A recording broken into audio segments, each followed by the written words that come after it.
अध्यक्ष जी, यदि बात की जाए, आज देश की बात की जाए, प्रदेश की बात की जाए, तो हमारे यशस्वी प्रधानमंत्री श्री नरेंद्र मोदी जी और हमारे प्रदेश के मुख्यमंत्री पुष्कर सिंह धामी जी के द्वारा बहुत ही सराहनीय, बहुत ही बड़े कार्य किए जा रहे हैं। जैसे एक मैटर था जमरानी बांध को लेकर, पिछले 40 सालों से एक बांध लटका था अधर में, अब उसका निर्माण होने जा रहा है। वहीं बात की जाए तो रेलवे लाइन अंतिम छोर तक पहुंचाई जा रही है, जिसके विकास कार्य को देखते हुए आज जनता और जो भी कार्यकर्ता हैं वो भाजपा में जुटते जा रहे हैं, परिवार बढ़ता जा रहा है और चुनाव भी नजदीक हैं। इसमें क्या कहना आपका? देखिए, विकास के कार्य इस देश के यशस्वी प्रधानमंत्री जी के मार्गदर्शन में और धामी जी के नेतृत्व में लगातार चल रहे हैं। जहां आपने बात बताई तो मैं अभी जो मुझे ज्ञात हैं वही 5-6 हज़ार करोड़ के काम मैं इस जिले में गिना सकता हूं। और जो 2000 करोड़ रुपए, 2200 करोड़ रुपए की योजनाएं हमारी थी, उनमें टेंडर लग चुके हैं। और अभी जो 3600 करोड़ का जो ये हमारा जमरानी डैम का है, ये एक प्रोजेक्ट हो चुका है। इसके अलावा 1000 करोड़ रुपए जो हमारे हर घर नल जल वाला था, उसमें आ चुके हैं। इसके साथ साथ ही आप ये समझिए 150-155 करोड़ की अभी हमारा जो सीवर, जो ये पानी पहले आज़ादी के बाद से अभी तक नहीं हो पाया था। यहाँ पर जो ट्रीटमेंट प्लांट था वो बहुत पुराना था और वो एक ही ट्रीटमेंट प्लांट था, उसके लिए 155 करोड़ रुपए जारी हो गए। शहर की रोड के चौड़ीकरण के लिए 100 करोड़ रुपए जारी हुए, 100 से ऊपर 105 करोड़ रुपए जारी हुए हैं। जो आप देख रहे होंगे, रोडें चौड़ी हो रही हैं, इतने ट्रांसफार्मर बिजली के शिफ्ट हो रहे हैं, दीवार बन रही है, इतना सौंदर्यीकरण हो रहा है। इसके साथ साथ ही एक ऐतिहासिक काम यहाँ पर ये होने जा रहा है, जो 65 करोड़ रुपए से अपना हिल रोडवेज, एक बहुत सुंदर जगह थी जो आज तक कभी किसी की नजर में नहीं आई, वो हिल रोडवेज के रूप में नया डेवलपमेंट, नया विकास इस प्रदेश को मिल रहा है। और वो ऐतिहासिक रूप से, क्योंकि जहां पर रेलवे लाइन खत्म होती है वहीं पर बन रहा है, और उसमें 10 करोड़ रुपए जारी होकर के उसमें काम भी पिछले हमने शिवरात्रि में उसका उद्घाटन किया था और अब बहुत तेजी से उसमें काम चल रहा है। वही बात की जाए तो जैसे हिल रोडवेज की बात करी आपने, तो जैसे दिल्ली के रूट है या चंडीगढ़, पंजाब, क्या इनके लिए भी कोई अलग जगह चिन्हित की जा रही है, बनाई जाएगी? देखिए, 550 करोड़ रुपए से नमो बिल्डिंग बनने जा रही है। उस नमो भवन में 18 बसों का टर्मिनल भी है, 450 गाड़ियों की उसमें नीचे पार्किंग है। उन 18 बसों का जो टर्मिनल वहां पर बन रहा है, वो भी एक ऐतिहासिक बिल्डिंग इस हल्द्वानी को मिलने जा रही है।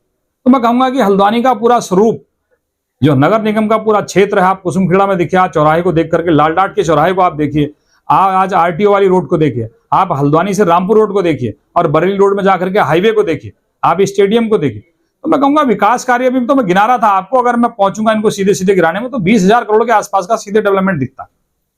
तो ये विकास कार्य इसलिए हो रहे हैं क्योंकि हमारे आदरणीय मोदी जी की नजर इस क्षेत्र में है, विकास को वो आगे बढ़ाना चाहते हैं। और उन्होंने कहा कि उत्तराखंड का दशक, ये चौथा दशक उत्तराखंड का दशक होगा, तीसरा दशक। वही बात की जाए, हमारे सांसद महोदय श्री अजय भट्ट जी के द्वारा ये कहा गया था बहुत ही जल्दी हल्द्वानी से वंदे भारत ट्रेन का संचालन भी किया जाएगा और जनता को बहुत उम्मीद है उस ट्रेन की।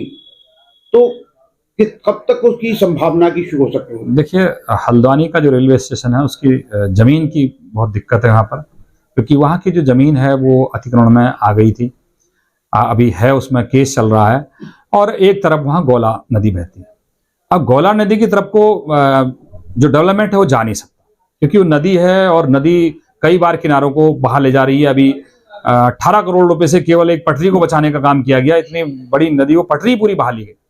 तो जो रेलवे की जो जमीन है, जो बहुत लंबे समय से वो अतिक्रमणों के घेरे पर है, उसके लिए प्रयास कर रहे हैं और उसके लिए सुप्रीम कोर्ट तक लोग पहुंचे। उसकी वजह से पूरे कुमाऊं का विकास रुका हुआ, क्योंकि कुमाऊं क्षेत्र पूरा उस रेलवे स्टेशन से प्रभावित होता है। वंदे भारत ट्रेनें वहां पर नहीं लग पा रही है, वहां पर जो डेवलपमेंट के काम है रेलवे से संबंधित सभी रुके पड़े।